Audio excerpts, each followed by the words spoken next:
Live from the WISC-TV studios in Madison, this is the Madison Mayoral Debate. A good evening to those joining us on WISC-TV and online at channel3000.com.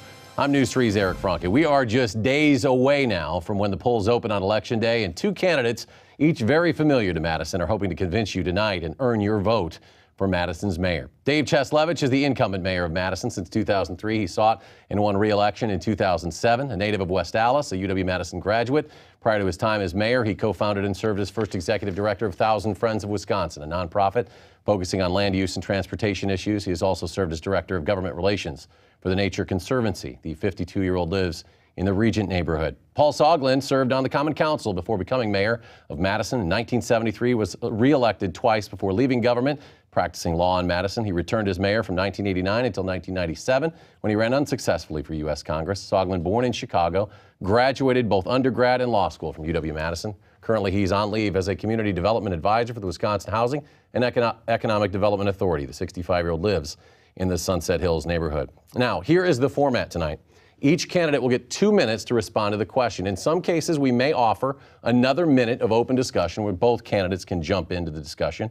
And with that, we get started tonight. Now, we flipped a coin tonight to see who would get the first question, and it will go to Mayor Dave Cheslevich. And we'll start tonight by talking about an issue so important to so many in Wisconsin. That's jobs.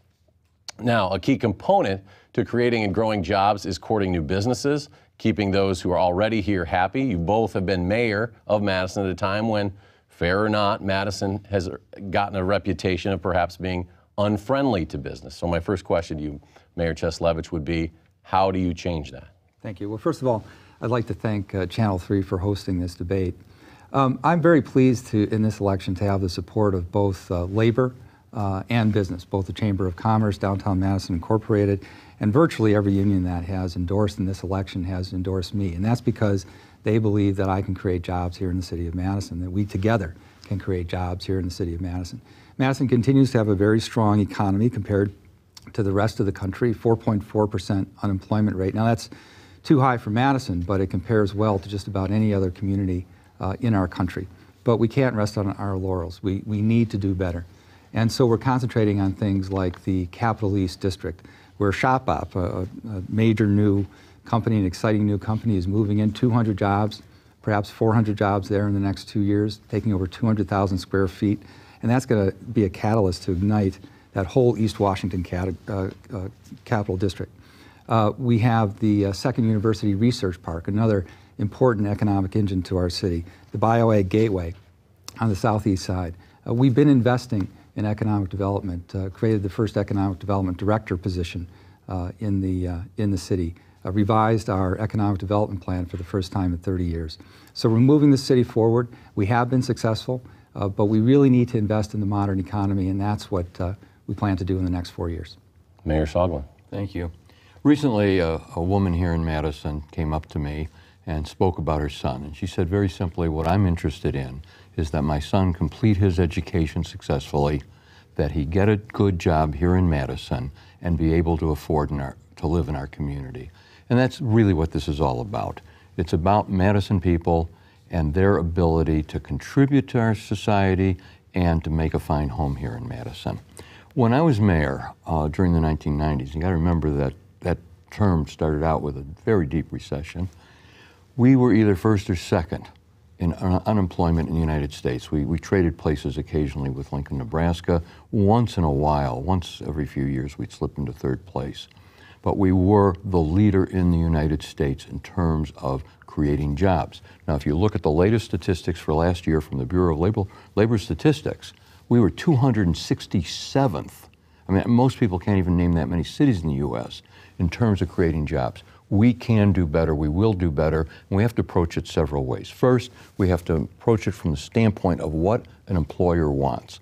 An employer wants an educated, trained workforce.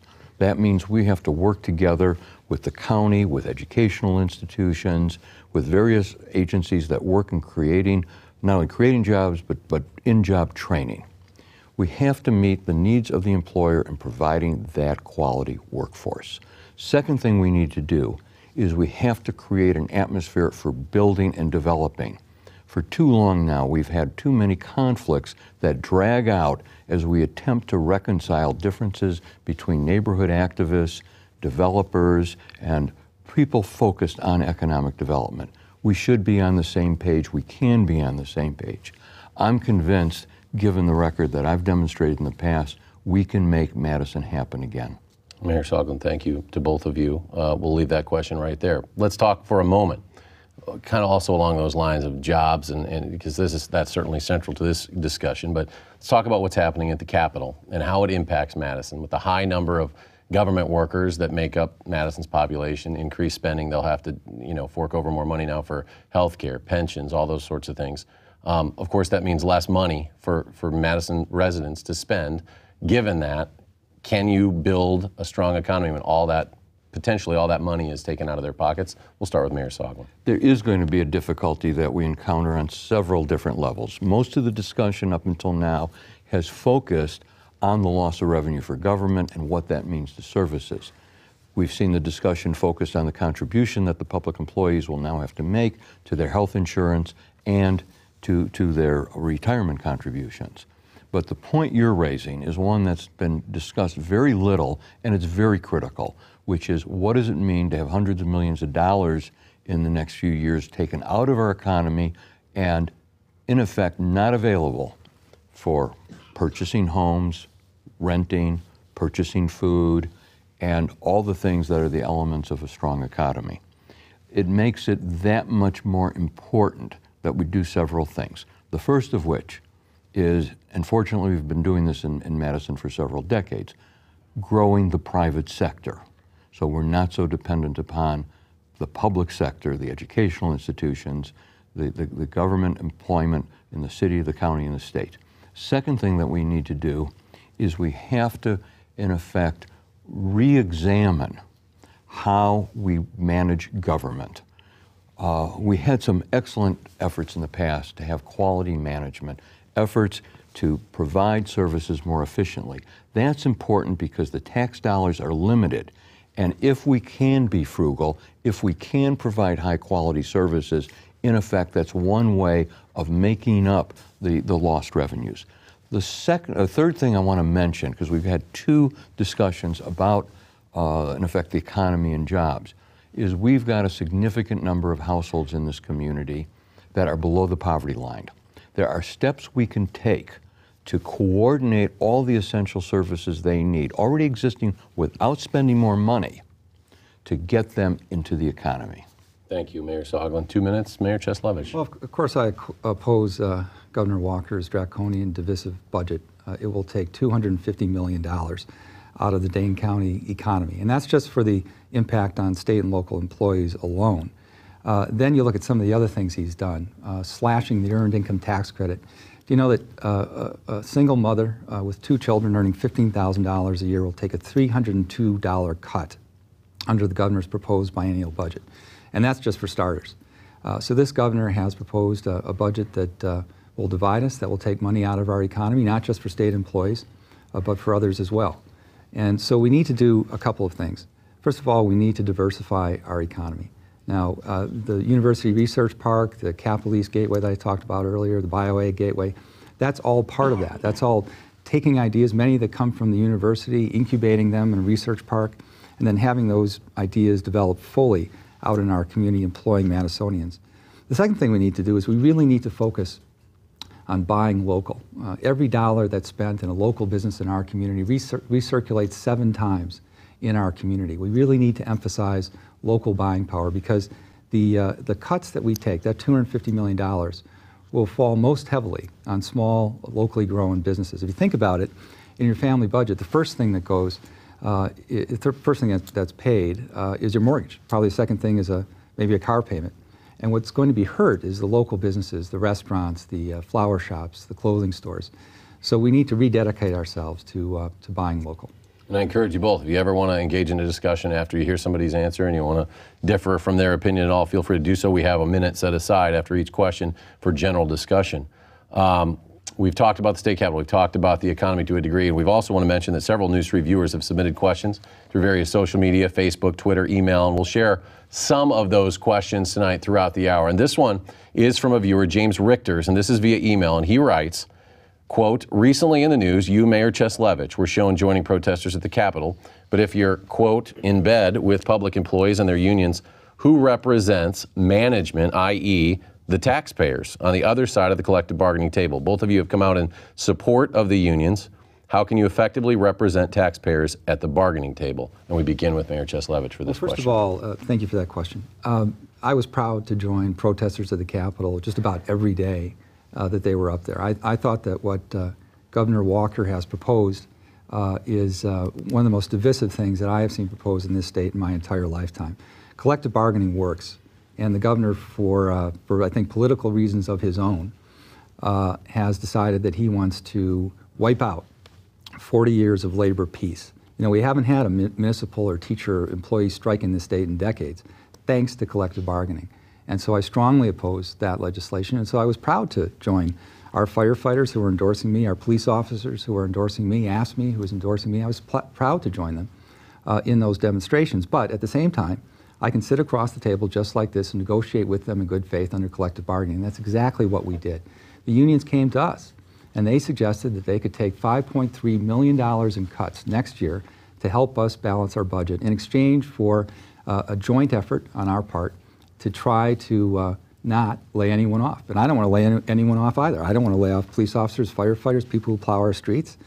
This is a great example of how collective bargaining works. We sit across from the table, we disagree sometimes, we argue sometimes, but at the end of the day, collective bargaining works both for the employees and taxpayers. And you feel you're, as James points out here, you are representing the taxpayers in this whole equation as well? Absolutely.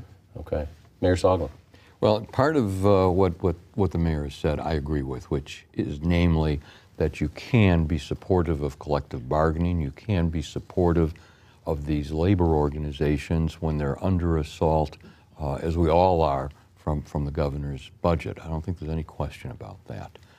The key thing here is that the mayor has to know when to be a manager, and one of the toughest jobs that you've got is knowing when to say no to your friends. I can't recall exactly how many labor agreements I've negotiated. It's probably somewhere in the vicinity of 40 to 50. But a couple of characteristics about them. When it's been necessary, I've been tough. There were 7 instances over the years where we ended up in binding arbitration, and I'm very proud to say that the city won every single one of those arbitration cases in those instances.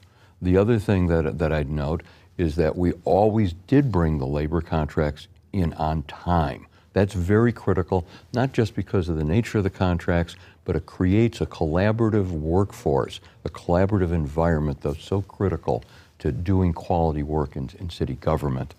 It seems to me that what we need to do is recognize that there were some mistakes made by the city in the last 6 to 7 weeks as we had this rush to get these agreements signed, get the photos taken, and then go on. And it seemed like every couple of days we were signing another contract and having another photo op.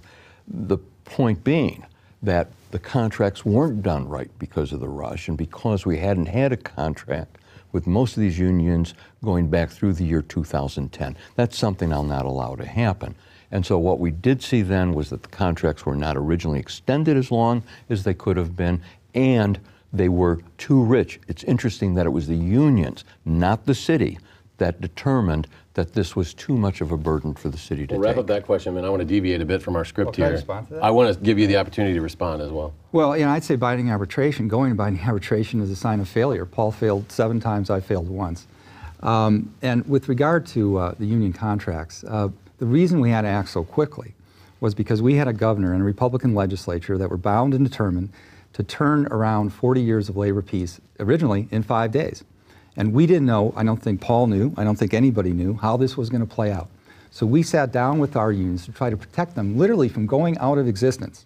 Because if that bill goes into effect, and we reopen the contracts after the bill goes into effect, the union, for all intents and purposes, goes out of existence. And so we came together with our unions to negotiate a contract, again, $5.3 million in savings, and that wasn't proposed by the union, Paul. That was a back and forth negotiation. The union gave up some things to get to that number. I want to give Mayor Sullivan a chance to discuss if the it. unions, first of all, the unions took the credit. You'll have to settle that with them. But certainly give them the credit. Certainly if the unions had not brought this up, we would have not had the reopener, and we would not have had the opportunity to save the additional millions of dollars. Now, we've obviously got a different view of the effects of going to arbitration. You see it as a sign of weakness. I see it as representing the best interests overall of the city, and clearly we were right because we prevailed in all 7 cases, unlike the one that you lost. But what's more important to me is the question of the spirit and how that affects the bargaining. We had no contracts in the year 2010. If we had had those contracts, we wouldn't have had to rush, and we could have focused when this crisis hit. Time's up for that, but where I was going to deviate was to give you the opportunity to say, you know, and this is hindsight's 20/20 type argument, but how would you have handled that after that collective bargaining bill goes through? And I want to give you a chance to respond. Well, I'm simply going to get to what I think is the critical element here, which is we went from December 31st, 2009 up until mid-February without any labor agreements, even longer than that. And the bottom line is, I wouldn't have been in that situation. I wasn't in that situation. I checked after our last debate when Dave said to me, well, Paul, you probably had that problem. And I checked with several of the unions. I started with the firefighters. They said, no, you brought every single contract in on time with us. It wouldn't have mattered. We needed to reopen those contracts in order to get the savings to help us avoid layoffs in 2012. So even if the contracts were settled 2 years ago, we still would have reopened them now. We still would have reopened them under the same conditions to try to get those savings for next year. I appreciate your thoughts, both of you, and I think that's time well spent on that question. We'll move on now. We're joined tonight by some Madisonians with questions of their own, and they're right here in the studio with us. And we start with Scott Friedel. He lives on the city's west side. He is in our studio audience tonight, and he has a question. Scott, go ahead. What are your proposals to increase revenue in order to provide the funds necessary to continue to improve the quality of life in Madison? And I believe we'll start with Mayor Soglin first, based on the back and forth. My guess is that there are very few opportunities to increase revenue. If the governor's proposal goes through, there's going to be caps on taxes, and one of the few other alternatives we'll have is fees. And I'm very reluctant to increase fees simply because fees are regressive. Fees disproportionately hurt low-income families, working families. And so unless we can come up with some alternatives from the state which controls legally the ability of the city to raise revenues, I'm not sure that that's a viable option. Now, there are some other things we can do, however, one of which is to properly use avenues of litigation. I think there are several ways we can be very aggressive, particularly where we have federal agreements, or we've had a reliance factor where the city has entered programming like recycling based on commitments from the state. And I believe, for example, with the 13C agreement, which affects our transit system, that if we handle this thing properly, there's a good chance we could get a court to make it clear that the city's contract with the federal government and its the federal laws will in effect trump the state law. I think the same thing is true in terms of going head-to-head with the state in regards to recycling. Mayor Cheslovich? Sure. Well, first of all, let me go back to those contracts. By extending the Metro workers contract by 3 years, we essentially saved the city $21 million because the city gets $7.1 million a year from the federal government for federal transit aids, and they require that there be essentially a collective bargaining agreement. Because we extended those contracts 3 years, for all intents and purposes, we saved the city $21 million. The long-run solution is to grow the tax base, obviously, and we've been doing that through infill development. Hilldale, Monroe Commons, Sequoia Commons, Capitol West, I could go on. But that's the way to really address this problem in the long run. Grow the tax base and grow it primarily through infill development. Expanding on that question, you guys are both guys who care deeply about the environment. Your track record proves that. can we grow outside, increase that tax base? That was something I got some feedback from some viewers this week. Can we smartly grow Madison into areas that haven't been developed? Sure, absolutely. We're planning a neighborhood on the northeast side, actually several neighborhoods called the Northeast Neighborhoods. Now, in decades, that will house 20 to 40,000 people. And we made a point to plan these neighborhoods carefully so that they're dense, mixed-use developments, transit-friendly developments, developments where you can walk to a store or a park or a school, a bike-friendly community, a community that's served by frequent mass transportation so you can get downtown if you don't want to drive. We need to take great care in how we develop on the periphery. We need to treat that land with respect because they're not making it anymore. And at some point, we're going to run into our municipal neighbors and we won't be able to grow any longer. So we've got to be very careful about how we develop on the edges of our community. Mayor Scoggins, do you want to touch on smart development? I'd love to. First of all, let's just talk about the expansion question, because one of the things that's I think is most interesting is that the areas that Dave's talking about, and most of the areas he's talking about, are areas that I annexed back in the 1990s. A very aggressive annexation program specifically for this reason. And it's something that I oftentimes was criticized for, and I'm glad to see that the mayor is supportive of it. Second thing I want to point out, that if you track investment in development in the city of Madison over the last 25 years and compare it to the rest of Dane County, we in effect in the last 3 years have lost $1.5 billion of new development. And that is in part because of this attitude, and you've got developers like Gary Gorman saying, I'm not building in Madison again. You've got other developers who are saying, you've got your own rules there. I believe that the neighborhoods of Madison, the neighborhood activists, and the developers with proper leadership can work together. We can get the kind of investment that not only builds a tax base, but creates jobs. We're out of time on that. Did you want to continue the discussion on that? Yes, please, I would.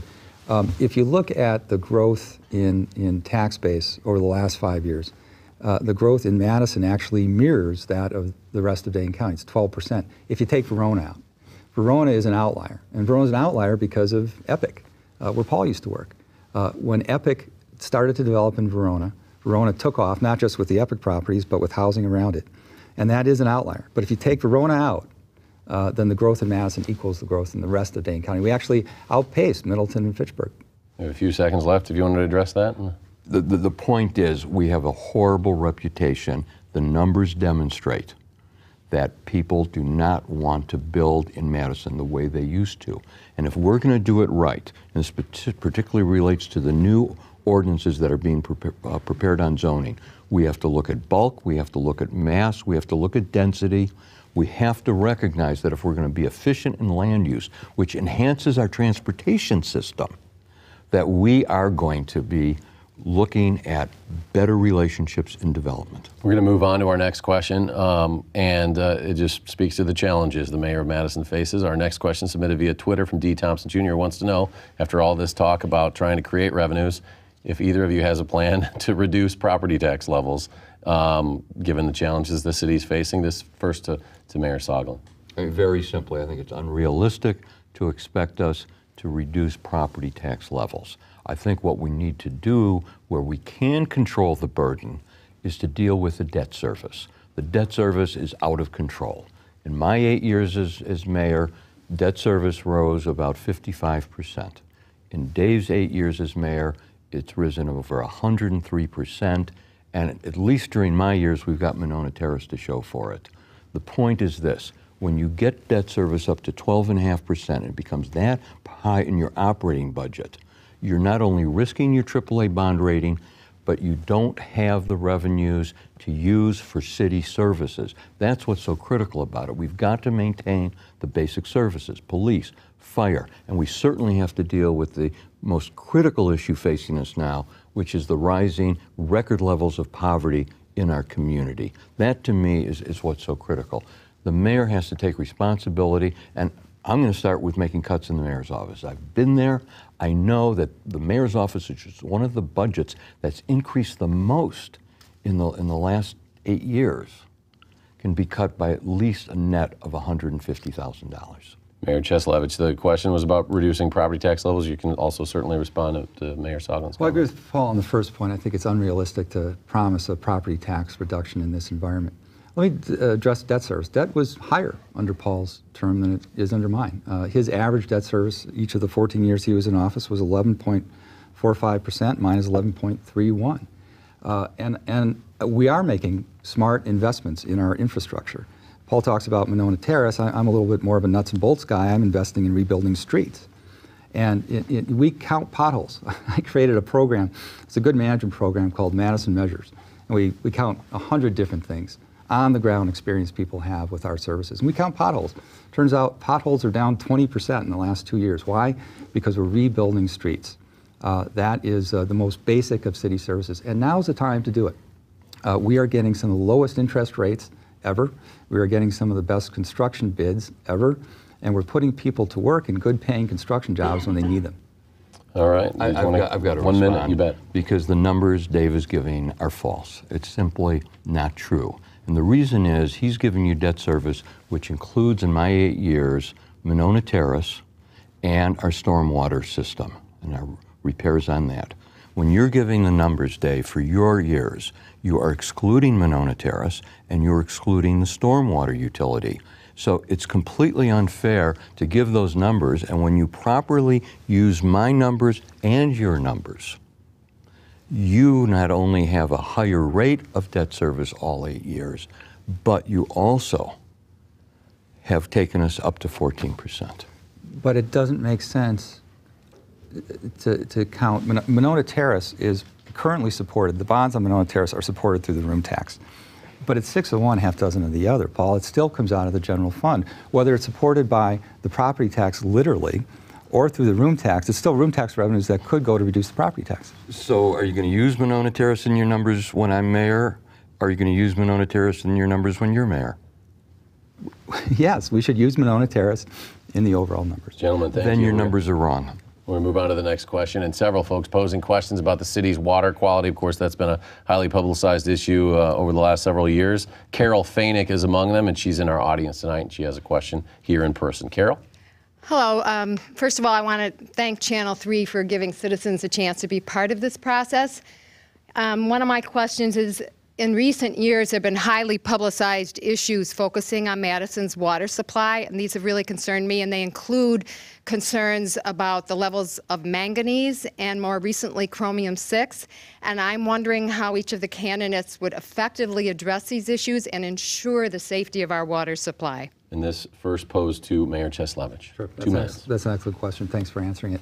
I have been concerned, too. Now, first of all, I want to assure people that our water supply is excellent and very safe. We have had some issues, and the issues of manganese were not primarily health issues, but they were discoloration issues. We moved to address that issue. We made some management changes at the utility. We're putting actually very expensive filters on some of our wells, which have the highest levels of manganese, and I think we can get at that problem.